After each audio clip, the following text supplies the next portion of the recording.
Hi, my name is Gabriela, and today I'm going to be talking about toxic tanneries in Hazaribagh, Bangladesh. Just a quick table of contents. This PowerPoint will go through the geographical context in Hazaribagh, Bangladesh for the leather tanneries, economic incentives for having these tanneries, then show some figures on the waste that's constantly going into rivers, a chemical analysis of this wastewater, and then some health effects and causes of death due to um, the water, air, and soil pollution.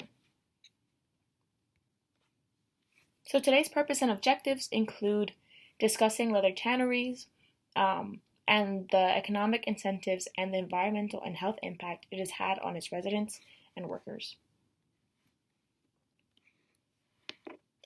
For some geographical context, here is a screenshot of the region of Hazaribagh, and there's a star located on the Buriganga River, which is the river adjacent to Hazaribagh, where a lot of toxic chemicals and wastewater is going into this river, causing it to be extremely polluted. And for some context to the leather tanneries, there are 150 tanneries in Hazaribagh, which employ around 8,000 to 12,000 people, including some children. And so these tanneries make up between 90 and 95% of all tanneries in Bangladesh.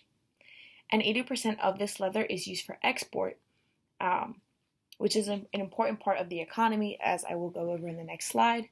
But due to little enforcement of environmental and occupational regulation, there are tons of toxic chemicals going into the Buriganga River every day, and workers are constantly put in occupational hazards and suffer many injuries and different health effects. Hazaribagh was repeatedly named one of the most polluted places on earth by environmentalists. But after 2017, due to a lot of international pressure, a lot of tanneries were moved to Savar, another region in Bangladesh.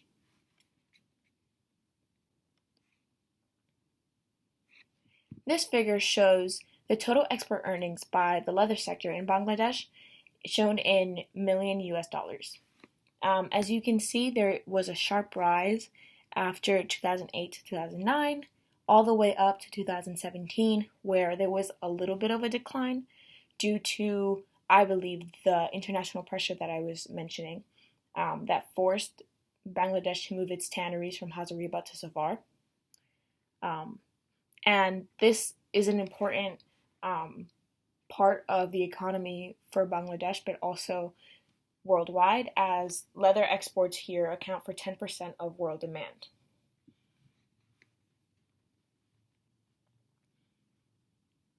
Going into the Buriganga River, it is a water source for 180,000 people, but in 2017 it was considered poisoned and dead. And this table shown here shows the untreated waste that goes into the river daily. So there's 25,000 tons going into the Buriganga River daily, which adds up to 750,000 tons monthly. And there are 40,000 tons of toxic chemicals going into the river daily, which add up to 1,200,000 tons into the river monthly.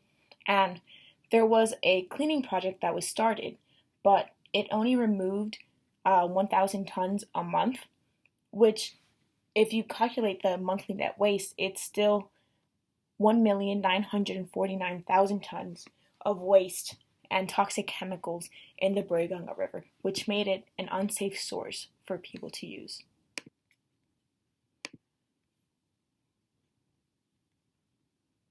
This slide is a chemical analysis of wastewater. On the bar graph, you will see different sectors showing the pH balance, biochemical oxygen demand, total suspended solids, total dissolved solids, and chromium levels, all shown in milligrams per liter, except for the pH balance. And the three different bar graphs or the three different lines in the bar graph. The left-hand side shows the Bangladeshi standard for tannery industry effluent. So this is just what they recommend the levels to be. The middle bar shows the first sample they did in the Hazaribagh River, I think they used the Buriganga River as reference. Then the right hand side, is the second sample they did. As you can see in every sector, there is a complete elevated level for all the recommended things. So the biochemical oxygen demand is way higher than recommended. The chromium levels are also way higher. The pH balance is lower than the recommended standard, which can be very dangerous to fish and other creatures, as well as people who use the Buriganga River as a water source. The elevated biochemical oxygen demand, which can be shortened to the acronym BOD, means there is less oxygen available for the fish in the water, which led to the Buriganga River being declared dead. Also, the levels of chromium are very alarming, as hexavalent chromium is a known carcinogen, and there are also a lot of other heavy metals in the water that can cause damage to people. But the primary health impacts from chromium are damage to the gastrointestinal, respiratory, and immunological system, as well as the reproductive and developmental problems. Chromium-laced solids from tanneries are often converted into poultry feed, which can thus impact livestock and humans together. Also, according to the WHO, over 8,000 workers in the tanneries of Hazaribagh suffer from gastrointestinal, dermatological, and other diseases, and 90% of this population died before the age of 50. These environmental impacts carry over into direct health effects for the workers and residents. 26.6% of all deaths in Bangladesh were due to pollution in the air, water, and soil. Seeing as this is a huge percentage, this obviously is a problem that should not be ignored. Workers also routinely suffer from a range of health conditions, including prematurely aged, discolored, itchy, peeling, acid-burned, and rash-covered skin. Some fingers can be corroded into stumps because of all the chemicals. People suffer from aches, dizziness, nausea, and if injuries are bad enough, some people can have disfigured or amputated limbs. Tanneries also do not provide PPE for their workers, so these include things like gloves, masks, boots, and aprons.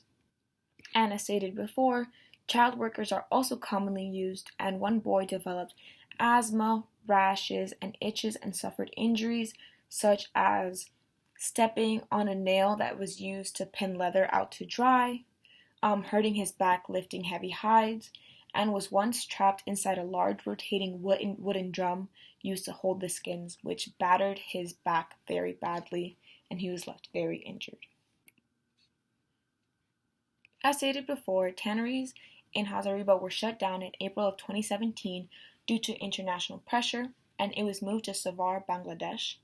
And this was a relocation project that was launched in 2003 to move the tannery district to a remote location near Savar, where all the tanneries could share a central effluent treatment plant, as there was no room to build one at Hazaribagh. But recent studies show that the factories at the new location are draining chemicals into the Dhaleshwari River and dumping toxic waste into open fields. So it doesn't seem like the problem is being solved, it just seems like it's being moved up, and that we might see the same effects that were happening to the residents of Hazaribagh happening to the residents of Savar. But to summarize, there are less tanneries in Hazaribagh now, as they were moved to Savar, but these practices are still extremely harmful to its residents and their workers. And this is a list of my reference. Thank you so much for listening. I hope you enjoyed.